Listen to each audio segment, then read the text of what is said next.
Je te propose un petit exercice méthode sur l'intégration dans lequel on va appliquer quelques formules du calcul intégral. Alors, l'exercice, il est ici. Donc, on a deux fonctions f et g définies sur R par ces expressions-là. Et le but de l'exercice, c'est d'aller calculer l'intégrale, on l'appelle j, l'intégrale de g sur l'intervalle 0,1. Alors déjà, concrètement, g est une fonction positive sur 0,1, on peut le montrer, tu vois, x au cube est positif, 1 plus x au carré est positif, du coup, le quotient est positif sur 0,1. Donc l'intégrale sur 0,1 de la fonction g, ça représente cette r là, tu vois, j'ai représenté la fonction g. Donc l'air qui est ici, c'est l'intégrale de 0 à 1 de g de x, ok? Donc on cherche à calculer cette r, et en fait pour calculer cette r, on s'interroge sur la formule de ta fonction g de x, parce que quand tu as une intégrale à calculer, tu vois l'intégrale par exemple d'une fonction f, si tu veux calculer l'intégrale d'une fonction f, il faut que tu utilises une primitive de ta fonction et que tu fasses primitive en b moins primitive en a, tu vois. Ça, c'est la méthode pour aller calculer une intégrale. Maintenant, du coup, ça nécessite que tu saches déterminer une primitive de la fonction que tu as ici sous l'intégrale. Donc, quand tu regardes la fonction g, la première question qu'on va se poser, puisqu'on cherche à déterminer l'intégrale de g sur l'intervalle 0,1, on va se demander est-ce que je suis capable de trouver une primitive de cette fonction-là. Et normalement, quand tu connais tes formules de primitives, ton tableau des primitives, tu comprends tout de suite que clairement ici, tu ne peux pas trouver une primitive de g de x. Tu n'es pas capable, tu n'as pas la formule pour faire ça. Donc du coup, cet exercice, il va te faire utiliser une petite propriété d'intégrale qui va te permettre de déduire en fait la valeur de ton intégrale grand J. Ok? Donc allez, on se lance dans l'étude.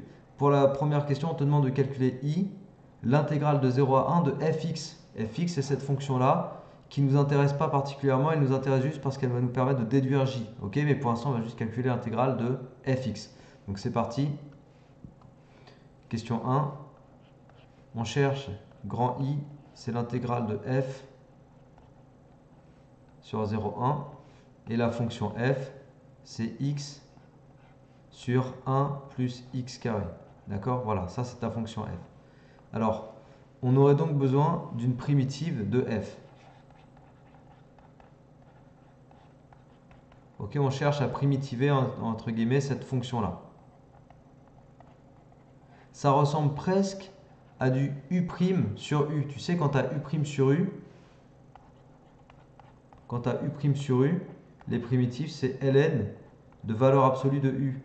On met valeur absolue au cas où la fonction u serait négative, tu vois. Donc ln de valeur absolue de u. Là, tu aurais presque u' sur u, ici. Tu vois, parce que u, c'est 1 plus x au carré, donc u', ce serait 2x. Bon, bah, si tu as besoin de 2x, ok, pas de problème, tu le fais apparaître. Tu as besoin d'un 2x au numérateur pour avoir u', tu fais apparaître un 2. Sauf que tu ne peux pas le faire apparaître d'un claquement de doigts comme ça. Donc en même temps, tu multiplies par un demi. Et bien ici, tu viens de construire ta forme u' sur u. Donc une primitive de petit f, ça va être la fonction grand f égale à 1 demi ln. Et puis là, en fait, u c'est 1 plus x carré. Je ne mets pas de valeur absolue parce que 1 plus x au carré est une fonction positive. Donc, vu qu'elle est à l'intérieur du logarithme, je sais qu'elle est positive, donc il n'y a aucun problème de définition. Elle est strictement positive. Ok? En fait, en ayant déterminé une primitive de ma fonction petit f, je peux calculer l'intégrale grand I. Alors, grand I, du coup, c'est primitive en 1 moins primitive en 0. Donc ça te fait f de 1 demi ln de 1 plus 1 au carré. Ok, donc là, je suis en train d'appliquer ma fonction grand f, d'accord? Grand f pour x égale 1, moins grand f pour x égale 0. Bon, je ne mets pas 1 plus 0 au carré, hein, je mets directement ln de 1. Et ln de 1, ça fait 0. Donc il te reste quoi? Il te reste 1 demi ln de 2. Voilà, ça c'est grand I. Ok? Donc ça répond à la question 1 de l'exercice qui était de calculer grand I. Maintenant, on te demande de calculer I plus J. Donc J, on ne peut pas le calculer directement, mais par contre, peut-être qu'on va pouvoir calculer I plus J. Je ne sais pas, on va aller voir. Donc I plus J, J c'est ça, l'intégrale sur 0,1 de la fonction G. I c'est l'intégrale sur 0,1 de la fonction F. Donc on va aller calculer I plus J, on va voir ce que ça donne. Donc I plus J, question 2.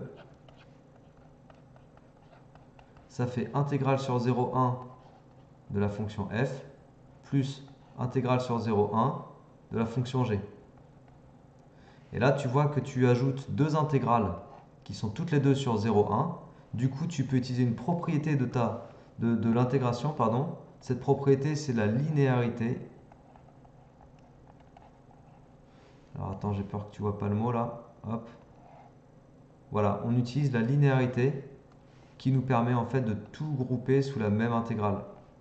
Donc on va se contenter d'aller faire une seule intégrale et ce sera l'intégrale de f plus g, fx plus gx dx. Ok? Donc ça c'est la linéarité. Du coup, on va aller regarder ce que donne f plus g. Donc f c'est ça, g c'est ça.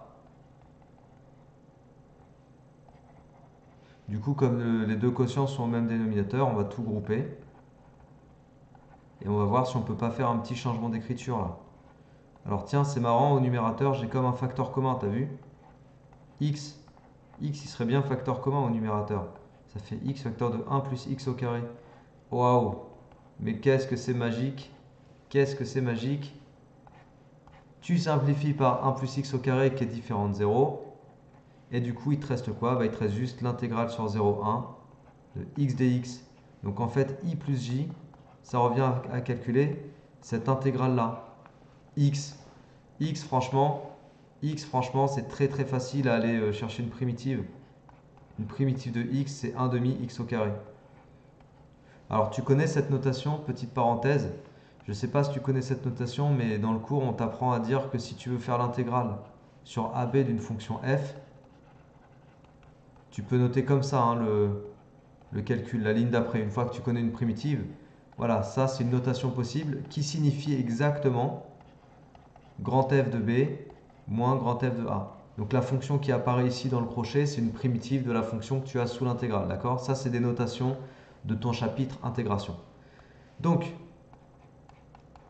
ça veut dire qu'ici, j'ai une primitive de cette fonction-là qui ne sont pas nommées. C'est pour ça que j'utilise cette notation, c'est parce que j'ai pas envie d'introduire un nouveau nom de fonction, tu vois. Ça c'est la fonction petit x, une primitive c'est 1 demi x au carré.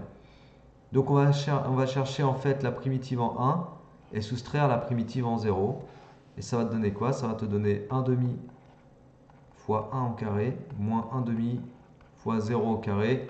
Bon ça dégage évidemment, il te reste 1 demi et tu as i plus j. Bon bah voilà, hein, c'est terminé presque parce qu'on te demande de déduire j. Bah oui, je connais i plus j et je connais i. Je vais déduire j tout simplement. Donc i plus j, ça fait 1 demi.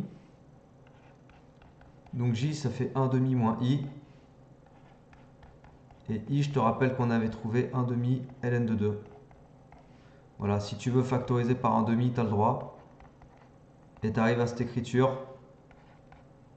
Et tu as mis en évidence la valeur de l'intégrale j.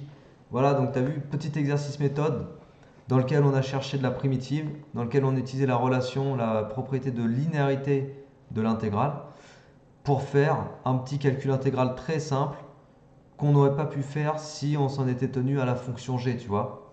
G comme ça ne nous permettait pas d'aller chercher l'intégrale grand J, parce qu'on ne peut pas chercher une primitive, trouver une primitive de g facilement, on ne sait pas faire, c'est pas dans ton tableau des primitives, donc tu as vu, ça nécessitait un petit déroulé en faisant apparaître une primitive auxiliaire, on va dire ça comme ça. Voilà, donc petit exercice méthode vraiment très simple, très classique, mais qui peut néanmoins t'entraîner pour une petite interro, un petit contrôle sur le thème de l'intégration. N'hésite pas à refaire cet exercice, j'espère que ça t'a plu et que tu as appris des trucs. N'hésite pas à t'abonner à ma chaîne si tu n'es pas abonné et partage mes vidéos autour de toi. Et puis bah, je te dis à la prochaine et d'ici là, travaille bien, motive-toi bien, bon courage à toi, ciao.